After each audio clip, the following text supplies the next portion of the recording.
یہ ذہن کی وہ حالت ہے جہاں وہ نئی معلومات کو قبول کرنے کے قابل ہی نہیں رہتا۔ اور یہ مہر کس چیز کی ہے؟ اگلا لفظ ہے القول، یعنی وہ الہی قانون یا حتمی پروٹوکول۔ اور پھر اس کے ساتھ آتا ہے علی، یعنی ان کے خلاف۔ بالکل، سسٹم کا قانون ان کے حق میں نہیں بلکہ ان کے خلاف متحرک ہو چکا ہے۔ یہاں ذہن کے دروازے ہمیشہ کے لیے سیل ہو جاتے ہیں۔ یہ تو سن کر ہی خاصا خوف محسوس ہوتا ہے۔ مطلب ایک شخص جسمانی طور پر زندہ ہے، وہ دفتر جا رہا ہے، سب کام کر رہا ہے، لیکن اس کا جو آپریٹنگ سسٹم تھا وہ ڈیڈ ہو چکا ہے۔ بالکل، وہ چلتی پھرتی لاش بن چکا ہے۔ اور پھر اگلا لفظ جو سامنے آتا ہے وہ اس پوری بحث کی جان ہے، اور وہ ہے اکثرہم، یعنی ان کی اکثریت۔ جی، اور یہیں آپ کے اس سوال کا جواب ملتا ہے جو آپ نے دفاعی نظام کے بارے میں پوچھا تھا۔ یہ لفظ ریاضیاتی طور پر اس بات کو ثابت کر رہا ہے کہ لوگوں کی بڑی تعداد کا کسی ایک بات پر متفق ہونا اس کے حق پر ہونے کی دلیل نہیں ہے۔ اچھا۔ قرآن میں یہ لفظ عام طور پر ان گروہوں کے لیے استعمال ہوتا ہے جو اپنی عقل کا استعمال نہیں کرتے، جو بس سروتی بہاؤ میں بہہ جاتے ہیں۔ سچائی کے معاملات میں اکثریت کی کوئی ووٹنگ نہیں ہوتی۔ صحیح بات ہے۔ اور آخر میں جو الفاظ ہیں لا یؤمنون، یعنی وہ ایمان نہیں لاتے، یہ حال اور مستقبل کا منفی صیغہ ہے۔ اس کا مطلب ہے کہ یہ ایک لمحے کی غلطی نہیں ہے بلکہ ایک مسلسل اور ضدی پن کا رد ہے، یعنی شخص مستقل طور پر آف لائن ہو گیا ہے۔ ارے، مجھے اب سمجھ آیا۔ مطلب ایک طرح کا آہا مومنٹ ہے میرے لیے۔ اس کا مطلب ہے کہ جب لقد اور حقہ آپس میں ملتے ہیں تو آپریٹنگ سسٹم ہی یہ پیغام دے رہا ہوتا ہے کہ یہ یوزر مسلسل صحیح ڈیٹا کو ریجیکٹ کر رہا ہے تو اس کا پروسیس ٹرمینیٹ کر دو۔ بالکل ٹھیک کہا آپ نے۔ یعنی اعداد و شمار کی کثرت حقیقت کو نہیں بدلتی۔ لیکن اگر یہ بات اتنی ہی سیدھی ہے تو میں یہ سوچ رہی ہوں کہ آخر ایسا ہوتا کیوں ہے؟ کیا ہوتا ہے؟ یہی کہ کیوں ایک پورا معاشرہ یا بڑی اکثریت جان بوجھ کر اس اندھی کھائی میں چھلانگ لگاتی ہے؟ انسان تو اتنی ذہین مخلوق ہے، تو کیا اس کے پیچھے کوئی نفسیاتی وجہ ہے؟ بہت گہری نفسیاتی وجہ ہے۔ اس کا تعلق ارتقائی نفسیات سے ہے۔ دیکھیں، اپنی عقل پر زور ڈالنا، مختلف زاویوں سے پرکھنا اور پھر اپنے فیصلوں کی خود ذمہ داری اٹھانا، یہ انتہائی مشکل کام ہے۔ دماغی توانائی خرچ ہوتی ہے اس میں۔ بالکل، اسے نفسیات میں کوگنیٹو لوڈ کہتے ہیں۔ دماغ فطری طور پر اس توانائی کو بچانے کی کوشش کرتا ہے، اور دوسری طرف جس طرف سب جا رہے ہوں اس طرف چل پڑنا بہت پرسکون محسوس ہوتا ہے۔ سب سے بڑی دشمن ہے۔ مطلب ہم آج کے دور کی بات کریں تو سوشل میڈیا کا جو لنچ کلچر ہے یا وہ خطرناک وائرل ٹرینڈز جن کے پیچھے سب اندھا دھند بھاگ رہے ہوتے ہیں، بالکل، وہ اسی کی تو مثالیں ہیں۔ یا جیسے کسی کارپوریٹ میٹنگ روم میں 10 لوگ بیٹھے ہوں اور باس کوئی بالکل بے وقوفانہ فیصلہ سنا ہے تو باقی 9 لوگ بس اسی لیے سر ہلا دیتے ہیں کیونکہ کوئی بھی اکیلا کھڑا ہو کر اکثریت کی مخالفت نہیں کرنا چاہتا۔ بالکل ایسا ہی ہوتا ہے۔ اگر ہم اس کو ایک ڈی بگنگ فلو چارٹ کے طور پر دیکھیں تو 4 واضح مراحل ہیں۔ پہلا، انسان وارننگز کو نظر انداز کرتا ہے۔ دوسرا، وہ اپنی فکری آزادی قربان کر کے بھیڑ یعنی اکثرہم کا حصہ بن جاتا ہے۔ تیسرا، قدرت کا سسٹم اس کا اکاؤنٹ معطل کرنے کا فیصلہ کرتا ہے اور حق القول حتمی ہو جاتا ہے۔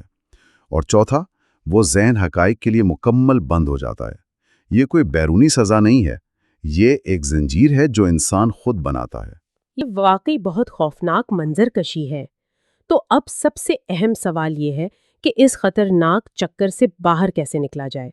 اس اندھی تقلید سے بچنے کا کوئی پریکٹیکل طریقہ، کوئی اٹامک ہیبٹ تو تحریروں میں بتائی گئی ہوگی نا؟ جی بالکل، اس کا ایک باقاعدہ فارمولا ہے۔ لیکن اس انتہائی اہم اور عملی راز کی طرف بڑھنے سے پہلے اور ہجوم سے الگ کھڑے ہونے کی وہ عادت سیکھنے سے پہلے میں ایک چھوٹی سی یاد دہانی کروا دوں۔ جی ضرور۔ کہ اگر آپ کو اس طرح کے پیچیدہ اور ذہن کو کھولنے والے موضوعات کا یہ تفصیلی جائزہ پسند آ رہا ہے تو اس سفر کو جاری رکھنے کے لیے ہمارے نیوز لیٹر کو ضرور جوائن کریں یا چینل کو سبسکرائب کریں۔ تو اب اس اہم ترین اقدام کی طرف واپس آتے ہیں۔ ہم اس ہجوم کی نفسیات سے کیسے بچ سکتے ہیں؟ اس کو ہجوم سے الگ ہونے کی عادت کا نام دیا گیا ہے۔ جب بھی کوئی فیصلہ کرنے کا لمحہ آئے، چاہے وہ چھوٹی سی خبر شیئر کرنا ہو یا کوئی رائے بنانا ہو، تو اندر رک کر ایک سخت سوال پوچھنا ہے۔ کیا یہ فیصلہ منطق پر مبنی ہے یا میں محض اس لیے کر رہا ہوں کیونکہ سب یہی کر رہے ہیں؟ یہ سوال سن کر تو بہت سادہ لگتا ہے، لیکن اصل زندگی میں اس پر عمل کرنا خاصا مشکل ہوتا ہے۔ تو کیا اس کا کوئی ٹریگر بھی ہے جو ہمیں یاد دلائے؟ ہاں بالکل، وہ لمحہ جب آپ کا ذہن یہ بہانہ بنائے کہ اس میں کیا برائی ہے، سبھی تو ایسا کر رہے ہیں، یا پوری دنیا تو اس ٹرینڈ کو فالو کر رہی ہے، وہ لمحہ خطرے کی گھنٹی ہے۔ وہ ٹریگر ہے جہاں آپ کا ذہن سلیپ موڈ میں جانے والا ہوتا ہے۔ اچھا، اور مجھے یاد آ رہا ہے کہ ماخذ میں ذہن کو ٹرین کرنے کے لیے کچھ فزیکل اینکرز یا جسمانی علامات کا بھی ذکر ہے۔ مطلب یہ تو سائنس بھی مانتی ہے کہ جسمانی حرکات کا اعصابی نظام سے گہرا تعلق ہوتا ہے۔ بالکل، فزیکل اینکرز بہت طاقتور ہوتے ہیں۔ تو اس میں بتایا گیا ہے کہ جب بھی ذہن پر وہ اکثر اہم یعنی اکثریت کا دباؤ حاوی ہونے لگے تو اپنے ہی ہاتھوں سے ایک نادیدہ بھیڑ کو پیچھے دھکیلنے کا ایک علامتی اشارہ کرنا چاہیے۔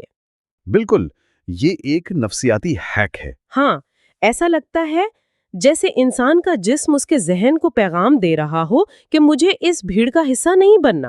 اور اسی طرح جب ہم حق القول کی بات کرتے ہیں یعنی سچائی پر ڈٹ جانے کا فیصلہ، تو اپنے ہاتھ کی مٹھی کو کسی میز پر مضبوطی سے مارنا، یہ اس سچائی کی طاقت کو جسمانی سطح پر محسوس کرنے کا طریقہ ہے۔ واقعی، اور اگر ہم اس کو ایک عملی مثال سے سمجھیں تو بات بالکل کھل کر سامنے آ جاتی ہے۔ فرض کریں ایک تعلیمی ادارے یا دفتر کا منظر ہے۔ ایک بہت ہی مقبول گروپ کسی خاموش یا کمزور طالب علم کا مسلسل مذاق اڑا رہا ہے یا اس پر ظلم کر رہا ہے۔ ہاں، یہ تو بہت عام سی صورتحال ہے۔ اور ارد گرد کھڑے باقی تمام لوگ محض اس ڈر سے ان کے ساتھ ہنس رہے ہیں کہ اگر انہوں نے کچھ کہا تو وہ خود اس گروپ کے نشانے پر آ جائیں گے۔ بالکل، اور جو لوگ وہاں خاموش کھڑے ہوتے ہیں ان کے اندر ایک شدید جنگ چل رہی ہوتی ہے۔ وہ جانتے ہیں کہ یہ غلط ہے، لیکن معاشرتی دباؤ کا خوف انہیں خاموش کر دیتا ہے۔ اس صورت میں وہ جو اکثریت ہے یا وہ اکثر ہم ہیں، وہ دراصل ظالم کے ساتھ کھڑے ہیں۔ جی بالکل۔ اب اگر کوئی شخص اس موقع پر غیر جانبدار بننے کا ڈرامہ کرتا ہے تو وہ بھی اسی غفلت کی نیند میں شامل ہے جس پر لاک ڈاؤن کا فیصلہ حتمی ہو چکا ہے۔ غیر جانبدار رہنے کا دعویٰ کرنا بھی اکثر ظالم کی ہی حمایت ہوتا ہے۔ بالکل درست، اور یہی اس پورے جائزے کا نچوڑ ہے۔ اگر ہم آج کی اس گفتگو کو سمیٹیں تو سچائی اور اخلاقیات کا فیصلہ کبھی بھی ووٹوں کی گنتی یا سوشل میڈیا ٹرینڈ سے نہیں ہوتا۔ جو ذہن تنہا کھڑے ہونے سے ڈرتا ہے اور اکثریت کی اندھی پیروی کرتا ہے، وہ دراصل اپنے ہی سوچنے سمجھنے کے نظام کی منسوخی پر خود دستخط کر رہا ہوتا ہے۔ یہ بات انسان کو دیر تک سوچنے پر مجبور کر دیتی ہے۔ تو پھر اس سارے سفر کے بعد یہ سوال ہر اس شخص کے لیے کھلا ہے جو شعور کے ساتھ جینا چاہتا ہے۔ انسان کیوں اکیلے سچائی کے ساتھ کھڑے ہونے کے بجائے غلط ہونے کے باوجود اس بڑے ہجوم اور اس عارضی مقبولیت کے شور میں گم ہو جانا زیادہ محفوظ سمجھتا ہے؟ اس کمفرٹ زون اور اس اکثریت کے دھوکے کے درمیان آخر کیا تعلق ہے؟